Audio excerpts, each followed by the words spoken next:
welcome to day 1 of my vocabulary learning.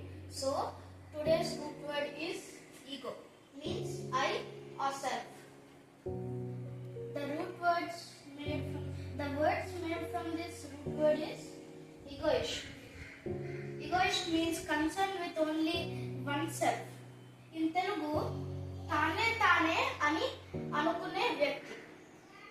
Second word is egotist. T as in talk.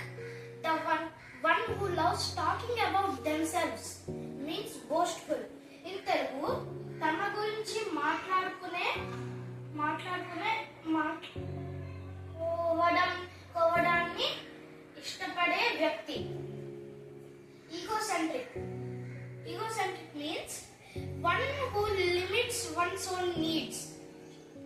In Telugu, తన అవసరాల గురించి మాత్రమే ఆలోచించే వ్యక్తి.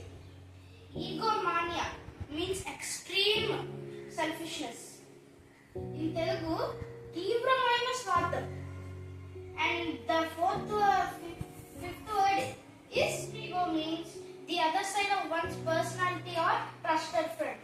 ఇన్ తెలుగు తన వ్యక్తి యొక్క మరో character. The sixth word is ego trip. In English, it means an act or course that satisfies or enhances one's ego. In Telugu, తన గర్వాన్ని పెంచే లేదా సాటిస్ఫై పరిచే చర్య. Thank you.